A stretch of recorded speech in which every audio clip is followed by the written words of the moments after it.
Guys, welcome to Shubham classes. दोस्तों, आप सब जैसा डिमांड कर रहे थे कि काफ़ी बच्चे कमेंट कर रहे थे कि सर मैं एक विषय में फेल हो गया हूँ, 2 विषय में फेल हो गया हूँ, 3 विषय में फेल हो गया हूँ, सर अब आगे मैं क्या करूँ। तो मैं आपसे एक बात क्लियर करना चाहता हूँ, रिजल्ट के बेसिस पर आप अपने आप को मत जज करिए, ठीक है। रिजल्ट बस इतना डिसाइड करता है कि आप उस टाइम पे कितना पढ़े थे, ठीक है। आपने उस मेहनत नहीं की थी जितना आपको एग्जाम टाइम में करना था, ठीक है। लेकिन अब जो हो गया सो हो गया। अब मैं आपको प्रॉपर सॉल्यूशन लेकर आ रहा हूँ जिसकी मदद से आप किसी भी कॉलेज में, कहीं भी गवर्नमेंट सेक्टर में आप जाना चाहते हैं, आप बिल्कुल जा सकते हैं, ठीक है। लाखों बच्चे एनआईएस बोर्ड का रिजल्ट लेकर अपने भविष्य को सुधार रहे हैं, तो अब आपकी बारी है। आपको निराश बिल्कुल नहीं होना है, ठीक है। आपको मैं एकदम एनआईएस बोर्ड के ऑफिस में आया हूँ, आपको मैं एकदम टोटल पूरी जितनी आपको सॉल्यूशन, जो भी आपको प्रॉब्लम आ रहे थे, जो भी आपके माइंड में क्वेश्चन घूम रहे हैं एनआईएस बोर्ड से, सारा मैं आज के क्लियर करूंगा। तो हमारे साथ सर मौजूद हैं, तो सर आप अपने बारे में कुछ बताएं।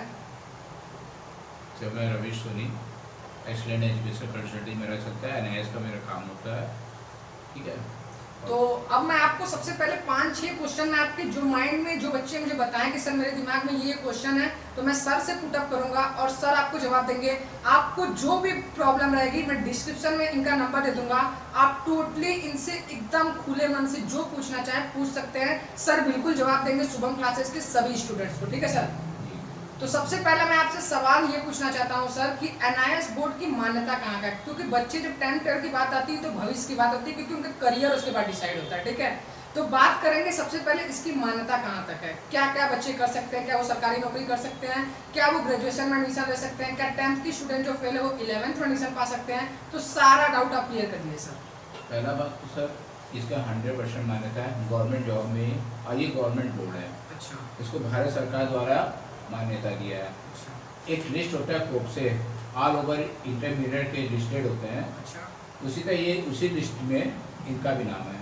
अच्छा। और नौकरी बात, आप इस मार्कशीट से आप कहीं पे भी जॉब कर सकते हैं, यहाँ तक कि government, private, army, anywhere you have to आप जॉब कर सकते हैं। मतलब आप कहने का सीधा सीधा मतलब है, आप गवर्नमेंट सेक्टर में जाना चाहते हैं, आप 12th के बाद कोई पुलिस की भर्ती देखना चाहते हैं, कोई भी ग्रेजुएशन कोर्स करना चाहते हैं, बीएचयू में एडमिशन लेना चाहते हैं, आप जेईई मेंस, नीट कहीं भी एडमिशन लेना चाहते हैं, आप इस रिजल्ट के बेसिस पर आप एडमिशन पा सकते हैं। अब आपको सिर्फ करना है, मेहनत करना है। वो कैसे करना है आज की इस वीडियो में पूरा डिटेल से बताऊंगा, तो वीडियो पूरा अंत तक देखते रहना, ठीक है। तो अब मैं आपसे सेकंड क्वेश्चन जो बच्चों के सामने आ रहा है कि सर सिलेबस क्या है, क्योंकि एग्जाम अब आने वाला बिल्कुल टाइम है, ठीक है। वो पेपर दे चुके हैं, तो अब उनको सिलेबस ही पता रहना चाहिए, क्योंकि जो एग्जाम देना चाहते हैं बहुत जरूरी होता है बच्चों के लिए कि उन्हें सिलेबस पता रहे, क्योंकि सिलेबस पता रहेगा तो ही भी तैयारी कर पाएंगे, ठीक है सर। तो इसका सिलेबस मुझे बच्चों को बता दीजिए। सर इसका सिलेबस कोई डिफरेंट नहीं है, जो आप सीबीएसई पढ़ रहे हैं, यूपी पढ़ रहे हैं, सेम सिलेबस है।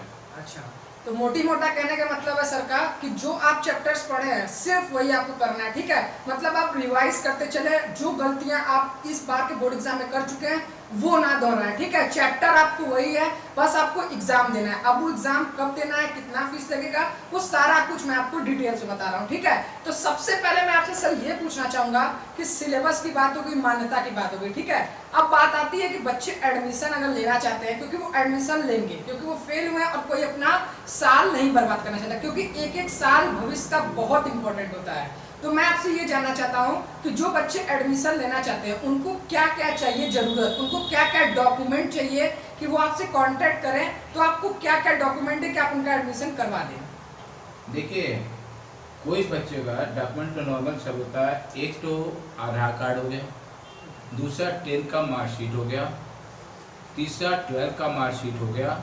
अगर आप ट्रांसफ़र करना चाहते हैं, सपोर्ट है आप 3 सब्जेक्ट में फेल हैं लेकिन आप 2 में पास हैं, तो आपका 2 सब्जेक्ट वो ट्रांसफ़र होके आप उसको ट्रांसफ़र ऑफ क्रेडिट करते हैं, आपके मार्कशीट में जुड़ जाएगा।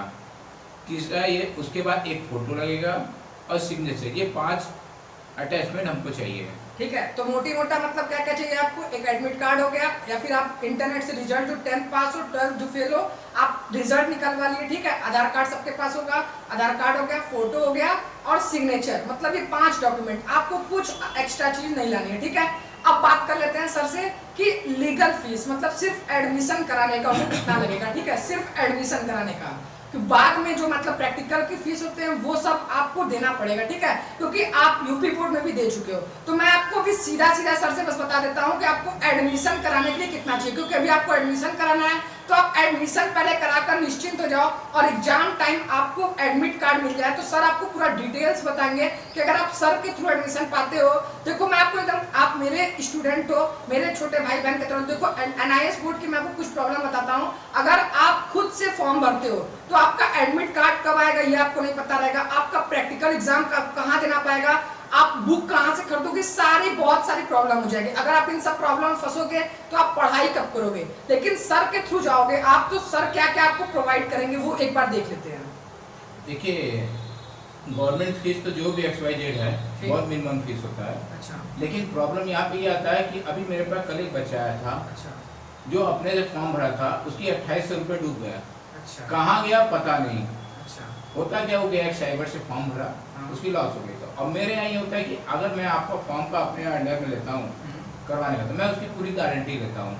जब आपको केवल एग्जाम देने जाना पड़ेगा। तो मतलब सर के थ्रू आप जाते हो ना तो आपको बुक की टेंशन है, आपको सिलेबस क्या रहेगा सारा कुछ आप सर को डिटेल्स बताएंगे। आप बोलोगे तो नोट्स भी प्रोवाइड कर देंगे, उसके कुछ एडिशनल चार्जेस होते हैं।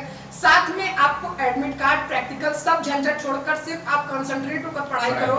आप सिर्फ पढ़ाई करो, आप उनको, उन हेटर्स को जवाब दो जो आपको इस समय डिमोटिवेट कर रहे हैं। ठीक है, तो आपके पास जो भी टाइम बचा है आप सिर्फ पढ़ाई में मन लगाओ। एडमिशन कराकर आप पढ़ाई में, मेरा बस एक कहना आपसे है कि मेहनत इतनी खामोशी से करो कि सफलता शोर मचा दे। ठीक है, तो भाई लोग जितने लोग एडमिशन कराना चाहते हो सर से कांटेक्ट करो। तो अब बात हो गई, आपकी सारी डाउट क्लियर हो गए। जैसे कि फीस के बारे में आप पूछ रहे थे, अब आपको जो सबसे मेन इंपॉर्टेंट बात है कि आपको क्या पढ़ना है। ठीक है, इसका सिलेबस क्या होता है सर आपको बता देते हैं। मैंने बता दिया आपको NCERT के जो चैप्टर्स थे वही पढ़ने हैं, लेकिन आपको सर क्या एडिशनल आपको फीचर दे सकते हैं कि जैसे आपको पेपर हो गए पिछले साल के, नोट्स वगैरह। तो सर बता दीजिए आप क्या क्या, जो बच्चे आपके थ्रू एडमिशन पाते हैं उन्हें आप क्या क्या प्रोवाइड करेंगे। तो देखिए मेरे द्वारा एडिशनल जो उनको फीचर्स मिलेंगे, फायदे मिलेंगे, उनको मैं नोट्स अरेंज कर दूंगा। अच्छा। क्वेश्चन पेपर अरेंज करूँगा 3, 4, 5 साल का, कि उसी पेपर से क्वेश्चन राउंड अप करते हैं। अच्छा, मतलब रिपीट करते हैं। अच्छा। तो उसमें कुछ सेलेक्टेड क्वेश्चन भी हम बनाते हैं। अच्छा। वो बच्चों को देंगे। अच्छा। जरूरत पड़ा तो बच्चों को बुकलेट देंगे, और क्लासेस भी अगर जरूरत पड़ेगा, अगर जो नियर अबाउट मेरे हैं उनको क्लासेस फैसिलिटी भी हम देते हैं अपने यहाँ। बिल्कुल। तो यहाँ पर देखिए आपको नोट्स मिल जाएगा। ठीक है, आपको क्वेश्चन पेपर मिल जाएंगे पिछले वर्षों के, फिर साथ में आपको जो भी एडिशनल सुविधाएं जो VNS के आसपास के बच्चे हैं उन्हें, ये सर के यहाँ लाइव क्लास चलता है, आप उसको ज्वाइन कर सकते हैं। आपको सारा सिलेबस एकदम मतलब शॉर्ट टाइम में क्रैश कोर्स की तरह स्टार्ट किया जाता है, जिसके थ्रू आप कम टाइम में ज़्यादा इफेक्टिव पढ़ाई करके अच्छे मार्क्स गेन कर सकते हैं। ठीक है, तो ये बात हो गई। अब देखिए जैसे आप 12th पास कर लिए, ठीक है, आपको इस समय सबसे मेन इंपॉर्टेंट आपके पास है कि 10th वाले बच्चे तो उनका 11th में एडमिशन हो जाए। ठीक है, तो सर एक बोर्ड के और बारे में बता रहे हैं, तो उनके बारे में बिहार बोर्ड का जो भी आपने मुझे बताया सर, उनके बारे में एकदम डिटेल्स, ऑन डिमांड वो एग्जाम होता है, आपका रिजल्ट कब आ जाएगा वो सारा कुछ डिटेल्स आप सर को बता देते हैं। देखिए ऑन डिमांड NIS का एक पार्ट है। ऑन डिमांड उन बच्चों के लिए होता है जो बच्चे पढ़ने में तेज हैं, बैड लक से जैसे कि पेपर छूट गया या गलत कॉपी चेक हो गई, क्योंकि इसमें बहुत सारे केस दिन गलत कॉपी चेक की प्रॉब्लम क्रिएट हो रही है हर जगह बच्चों के साथ। अगर बच्चे को अपने को कॉन्फिडेंस है तो लड़का एग्जाम दे के पास हो सकता है। उसका एग्जाम जून मंथ पे, नेक्स्ट मंथ पे पड़ेगा, और उनको रिजल्ट करीब अगस्त सितंबर में उनको रिजल्ट मिल जाएगा। तो एक बात सबसे प्लस पॉइंट आपके लिए मैं बता दूं, अगर जो बच्चे चाहते हैं 1 महीने पढ़ाई करने के, ठीक है, तो जून में एक एग्जाम होगा, ऑन डिमांड एग्जाम उस नाम का नाम है, मतलब आपके कहने पर एग्जाम होगा। ठीक है, वो बोर्ड आप दे सकते हो एग्जाम, जून में आपका एग्जाम होगा, आपको अगस्त में रिजल्ट मिल जाएगा। अगस्त में अगर आप 10th में फेल हो तो 11th में कहीं भी स्कूल में एडमिशन पा सकते हो, आप ग्रेजुएशन में भी एडमिशन पा सकते हो। सर का खुद ग्रेजुएशन का चलता है, कितने यूनिवर्सिटी के थ्रू इनकी ज्वाइनिंग है, मतलब कि आप अगर BCA करना चाहते हो, BBA करना चाहते हो, BTech करना चाहते हो, वॉट एवर यू वांट, ठीक है, आप साइंस स्ट्रीम से हो, बायो स्ट्रीम से हो, कॉमर्स स्ट्रीम से हो, आप जो करना चाहते हो सर आपको एक बार डिटेल्स बता देता है, आप बिल्कुल कर सकते हो। NIS बोर्ड के रिजल्ट के साथ कर सकते हो। आप 12th पास आउट हो गए हो, कम परसेंट से पास आउट हो तो भी आप ग्रेजुएशन में एडमिशन पाना चाहते हो तो सर के थ्रू आप ले सकते हो। तो सर आप बता दीजिए आप कौन कौन सी कोर्स में एडमिशन दिलवा सकते हैं और किन यूनिवर्सिटी में दिलवा सकते हैं। देखिए हमारे पास करीब 5-6 यूनिवर्सिटियाँ ऐसे हैं जिससे मैं टाई अप कर, मेरी अच्छी खासी उनसे लिंक और टाई अप है, जिसमें मैं एडमिशन करवा सकता हूँ। NIS और BBOS के बच्चे जो भी हैं वहाँ पे अपने क्लासेस करके और उनका मैं डायरेक्ट एडमिशन करा सकता। आप लोग करेंगे कोशिश कीजिए, नहीं होगा तब तो मैं हूँ आप उनके साथ खड़ा हूँ। ठीक है, तो कहने का मतलब यह है कि आपको कोई एंट्रेंस क्वालिफाई करने की जरूरत नहीं है। अगर आप 12 कम परसेंट से पास हो, आप ग्रेजुएशन करना चाहते हो, पॉलिटेक्निक करना चाहते हो, ITI करना चाहते हो, बीटेक करना चाहते हो, BBA, BSc, BCom जो करना चाहते हो, ठीक है, आप सर के थ्रू एडमिशन पा सकते हो। आपका कम परसेंट है, सर आपको अच्छे से अच्छी यूनिवर्सिटी में दिलाएंगे एडमिशन, ताकि आपको भविष्य में जो आप करना चाहते हो वो अचीव कर पाओ। ठीक है, तो सर के मैं आपको बता दिया कि NIS बोर्ड में अगर आप एडमिशन लेना चाहते हो तो सर का नंबर दिया है, आप वहां से कांटेक्ट करिए। अगर आप वाराणसी के नियर अबाउट हो तो सर का क्लास भी चलता है, NIS बोर्ड की स्पेशली टीचर पढ़ाते हैं जो आपको कम टाइम में अच्छे मार्क्स दिलवा सकते हैं। ठीक है, अगर आप वाराणसी तो सर से जरूर कांटेक्ट करो। अगर आप कहीं और से हो, ठीक है, व्हाटएवर यूपी में आप कहीं से हो, तो आप सर के थ्रू ऑनलाइन फॉर्म भरवा सकते हो। आपके घर पर बुकलेट पहुंच जाएगा, एडमिट कार्ड पहुंच जाएगा, प्रैक्टिकल की कोई चिंता नहीं रहेगी। ठीक है, आपको सिर्फ एग्जाम देना रहेगा। आप बोलोगे आपके नियर अबाउट जिले में सर सेंटर का नाम डाल देंगे। जैसे आप इलाहाबाद में हो तो इलाहाबाद के आसपास आपका सेंटर चला जाएगा। आप मन लगा कर पढ़ाई करो, एग्जाम दो, आप पास हो और उन हेटर्स को जवाब दो जो इस समय आपको डिमोटिवेट कर रहे हैं। ठीक है, तो सर अगर आप कुछ लास्ट वर्ड बच्चों को करना चाहते हैं कि जो फेल हुए हैं वो मोटिवेट कैसे होकर पढ़ाई करें 1-2 महीने में, तो आप जरूर मुझे सर इन लोग को कुछ टिप्स दे दीजिए, क्योंकि ये लोग काफी बच्चे जो फेल होते हैं वो डिमोटिवेट हो जाते हैं। ठीक है, देखिए पहला बात तो मोटिवेट करना तो लोगों का काम है। आप मेहनत से पास हुए हैं, पास कीजिए। और हाँ, NIS बहुत ज़्यादा टफ नहीं, सबसे सिंपल है।